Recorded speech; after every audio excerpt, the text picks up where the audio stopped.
Once upon a time, there was a very kind little red hen. One fine morning, this little red hen found some grains of wheat, and instead of eating them, she decided to plant them. To sow these 5 grains of wheat, she called her 3 friends, the duck, the pig, and the cat, to come and help her.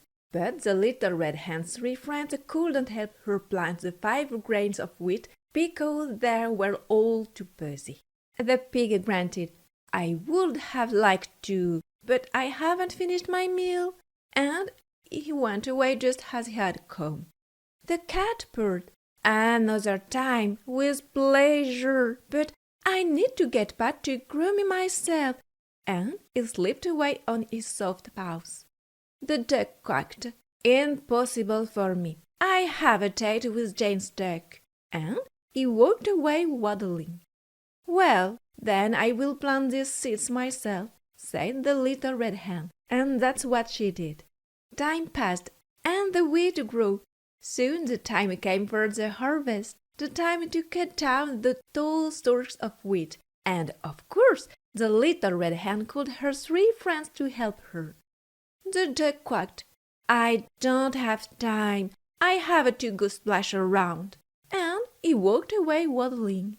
The cat purred, "What bad luck! I would have loved to go to the mill with you, but I must finish drinking my milk first, or it might spoil," and he slipped away on his soft paws.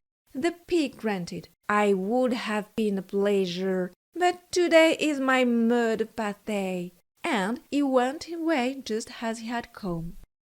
So the little red hen went all alone to harvest the wheat stalks. Once the harvest was done, the little red hen had to carry the sack of wheat to the mill to grind it into flour. Naturally, she called on her 3 friends to come help her. The cat purred, "I would like to, but I think I saw a mouse pass by," and he slipped away on his soft paws. The pig grunted, "I would gladly help, but it's impossible now because it's snack time," and he went away just as he had come. The duck quacked, "Bad timing. I have a doctor's appointment for my liver," and he walked away waddling. So the little red hen went all alone to the mill with her sack of wheat and came back all alone with her sack of flour. Once home, she took the flour, water, salt, and yeast to prepare her bread dough, and to help her knead the dough, she called her friends.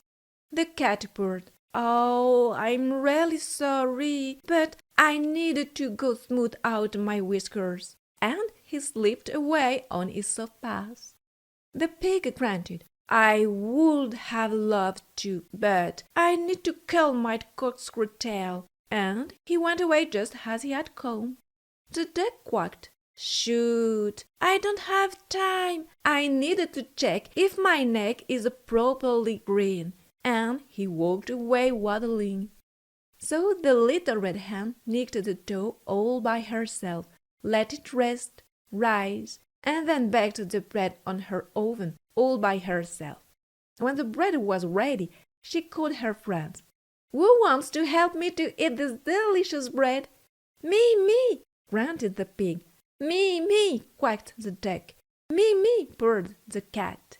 But the little red hen, who had planted the wheat all by herself, who had harvested it all by herself, who had carried the wheat to the mill all by herself, who had prepared the bread dough all by herself? Well, no, since I've done everything by myself until now, I'll continue. And she ate her bread, which was delicious. Once upon a time, there were 3 bears who lived in a pretty house deep in the woods. There was Papa Bear, Mama Bear, and Baby Bear. Everyone had a bowl, a large bowl for Papa Bear, a medium bowl for Mama Bear, and a small bowl for Baby Bear. Everyone also had a chair to sit on, a large chair for Papa Bear, a medium chair for Mama Bear, and a little chair for Baby Bear. In the room there were 3 beds for sleeping, a large bed for Papa Bear, a medium bed for Mama Bear, and a small bed for Baby Bear. That morning, Mama Bear prepared some good porridge which she poured into the 3 bowls. "The porridge is too hot," she said.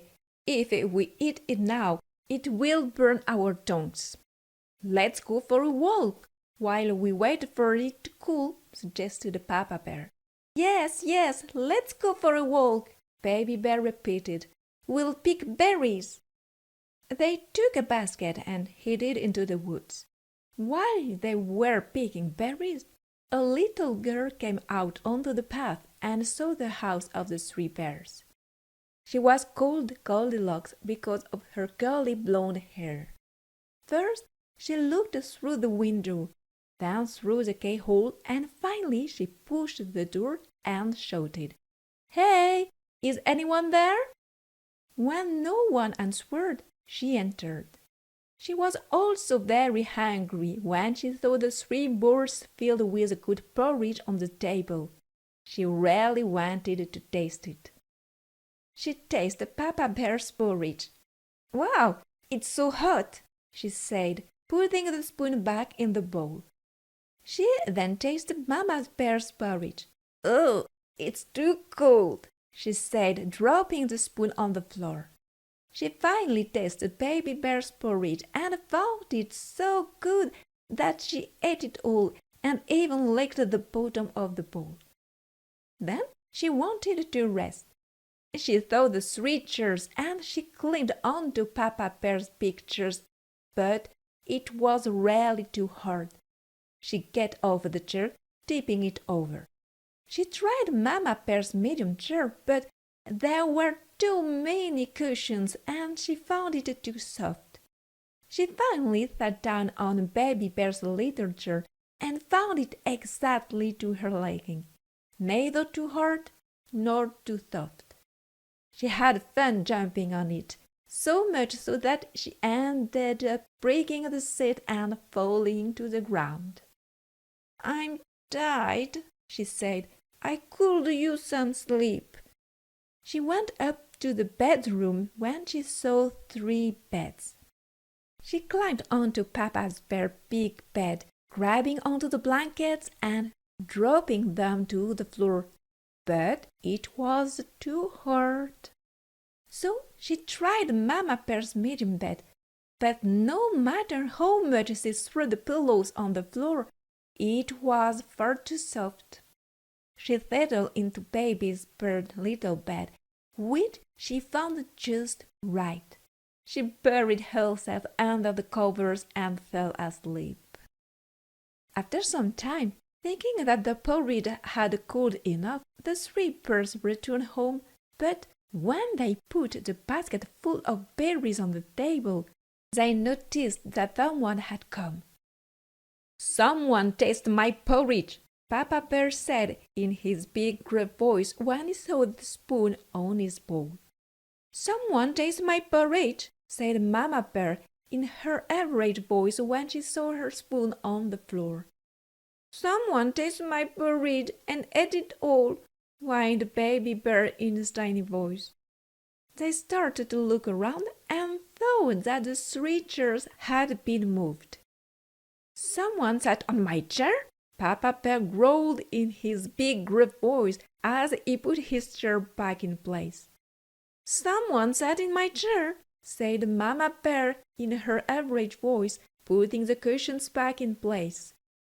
"And you know what Goldilocks did with Baby Bear's chair? Someone sat on my chair and broke it," whined Baby Bear in his tiny voice. They then went up to their room. "Someone slept on my bed," Papa Bear growled in his loud voice when he saw the blankets on the floor. "Someone slept in my bed," said Mama Bear in her average voice when she saw her pillows on the floor. "Someone slept in my bed, and she's still sleeping there," exclaimed Baby Bear in surprise. Goldilocks was so sound asleep that when Papa Bear growled in his big, harsh voice, she thought she was dreaming that the wind was blowing hard and thunder was roaring. But when Mama Bear spoke in her middle voice, Goldilocks thought she heard the rain tapping on the window. But Baby Bear's shrill voice pierced Goldilocks' ears so loudly that she woke up with a start. Seeing the three bears leaning over her, she screamed, jumped out of bed, and ran away at full speed, and the three bears never saw her again. Papa Bear repaired Baby Bear's chairs, Mama Bear put the house in order, and since then they always closed the door when they go for a walk in the forest. A good had 7 little kids whom she loved dearly and carefully protected from the wolf. One day, as she had to go out to find food, she gathered her kids and said, "My dear children, I must go out to get something to eat. Be very careful of the wolf and don't let him in. Be extra cautious because he often pretends to be kind, but you can recognize him by his rough voice and black paws. Don't open the door for him under any circumstances, for he would gobble you up in no time." After saying this, she left, but soon enough the wolf came to the door and, disguising his voice, said, "Little ones, open up, it's your mother. I brought you lovely things from the market." But the 7 kids replied, "You're not our mother. She has a sweet, gentle voice, but yours is rough. You're the wolf, and we won't open the door." The wolf then went to a store and brought a big piece of chalk to soften his voice. He returned to the goat's house and said with a gentle voice, "Little ones, open up. It's your mother. I've brought you gifts." But he placed his paw on the window ledge and the little goat saw it. "You're not our mother. She doesn't have black paws like you. You're the wolf, and we won't open the door."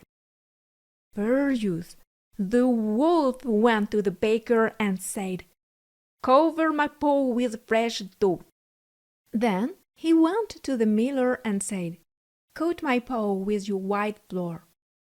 The miller hesitated, but the wolf threatened him, "If you don't do it, I'll eat you." So the miller obeyed.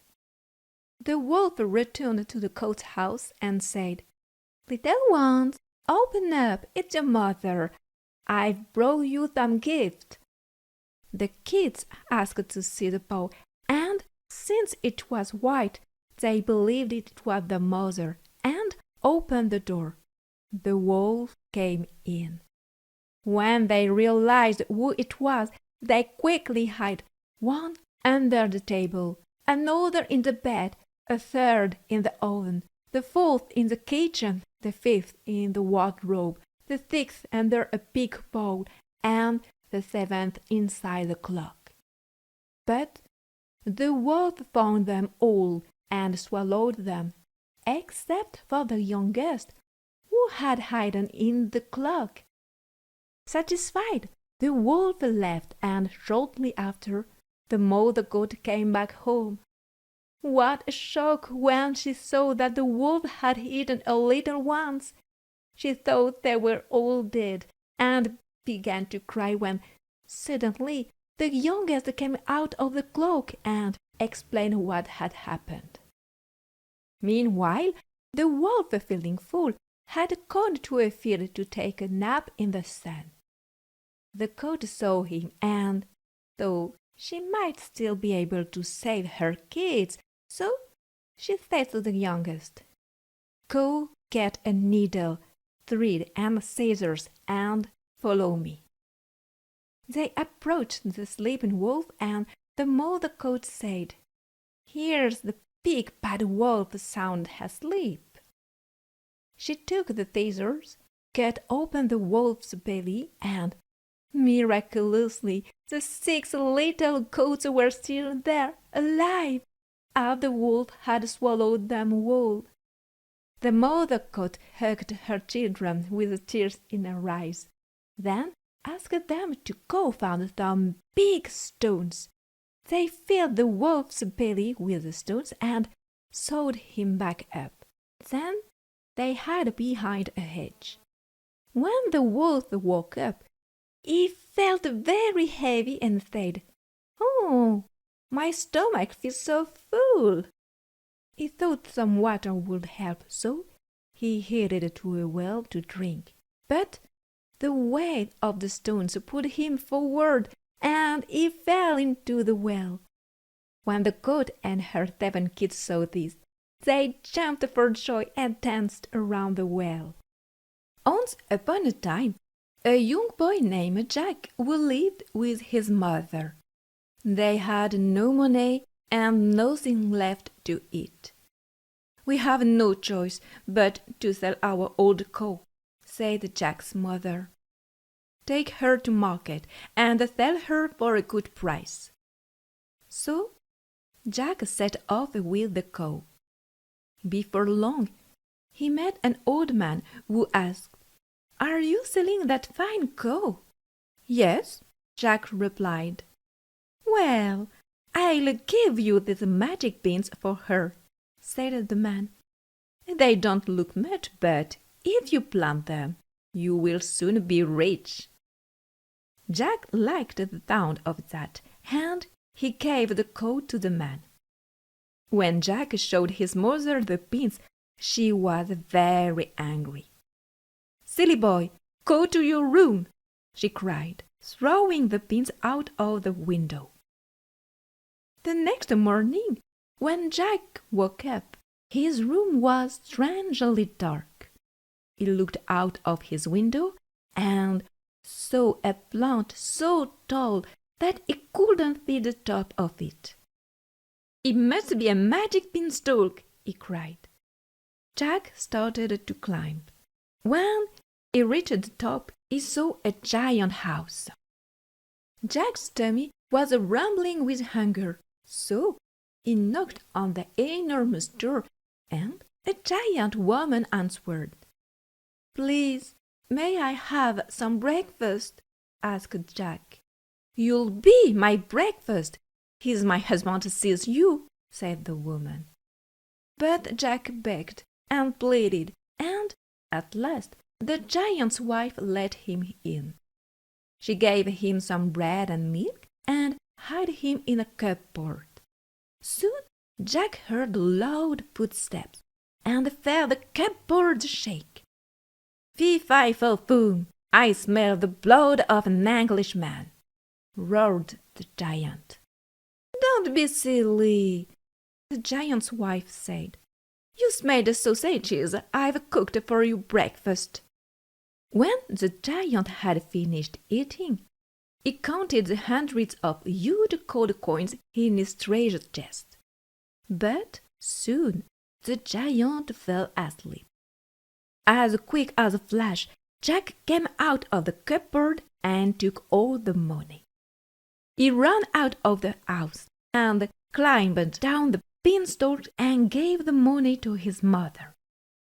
His mother was so happy to see the gold. "Clever boy, we'll never be poor again," she laughed. But soon Jack and his mother had spent all the money, so the boy climbed the beanstalk again. Jack saw the giant woman again. "Look out," she said. "My husband is angry because his money has been stolen."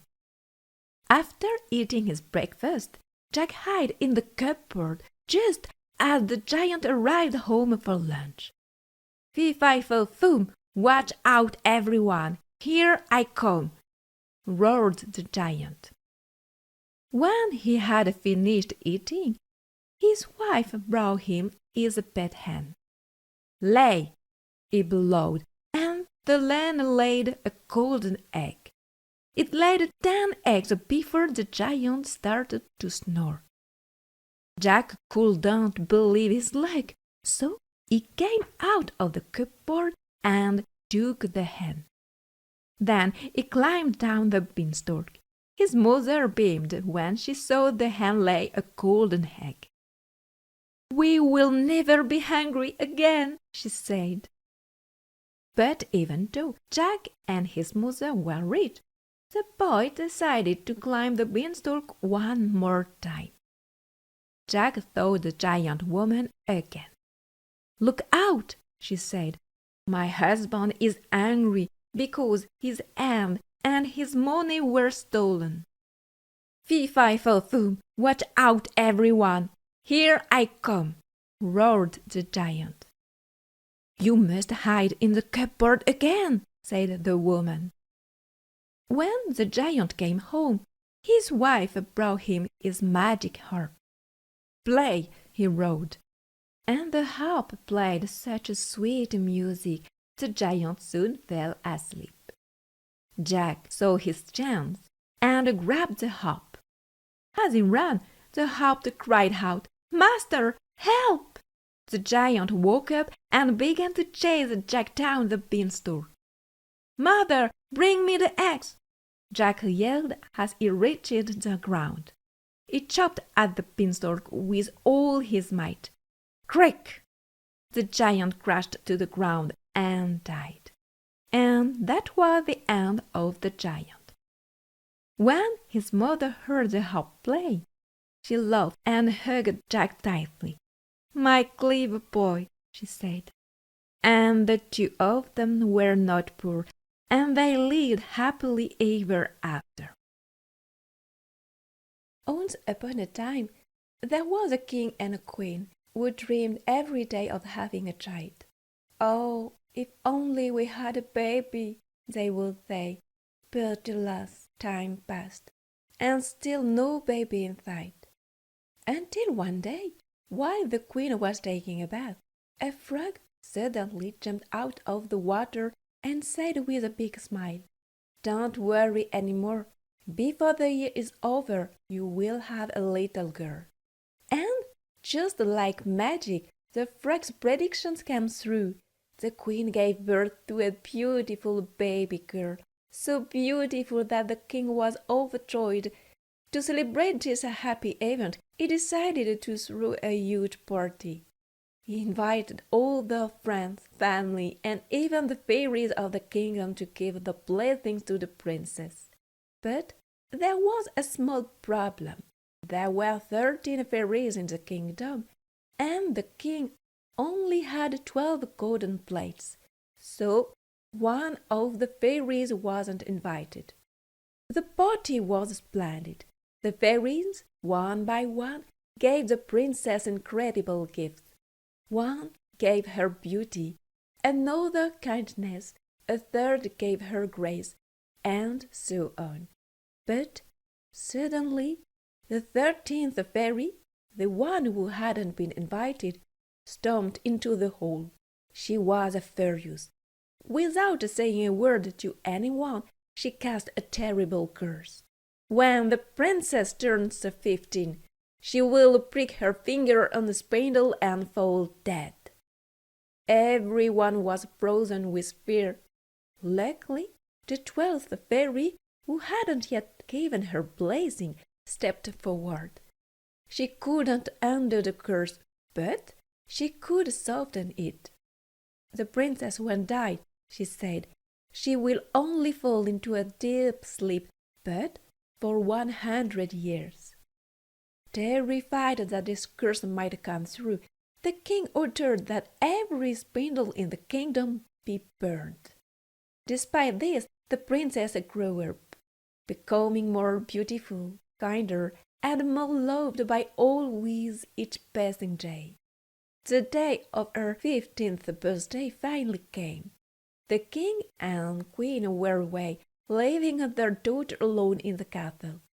Curious and full of energy, the princess explored every corner of the castle. She climbed up to an old tower she had never visited before. At the top, she found a small door with a rustic key. She turned the key and opened the door, discovering an old woman sitting inside, spinning wool. "Hello, grandmother," said the princess. "What are you doing?" "I am spinning, my dear," replied the old woman with a smile. "Oh, that looks fun. Can I try?" asked the princess.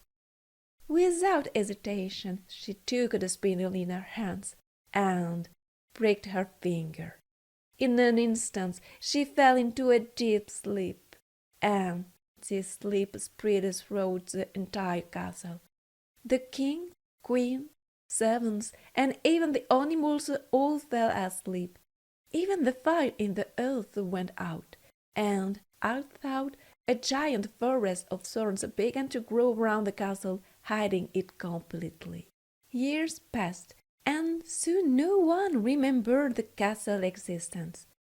But a legend remained, the story of Sleeping Beauty, a princess who had been asleep for 100 years. Many brave princes tried to pass through the thorny forest to wake her, but none succeeded. Until one day, a young prince, curious and brave, arrived in the kingdom. After hearing the tale of Sleeping Beauty, he decided to try his luck. As he approached the castle, the thorns magically turned into flowers and parted, allowing him to pass. The prince entered the silent castle, where everyone was still fast asleep.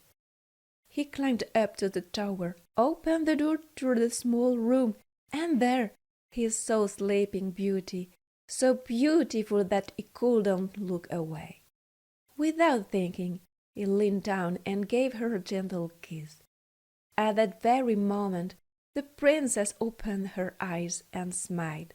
The entire castle woke up, the king, the queen, the horses, the dogs, even the fire in the fireplace lit up again.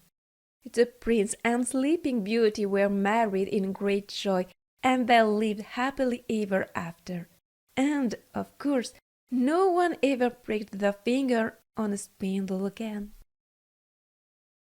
Once upon a time, there was a woodcutter and his wife who lived with their 7 children.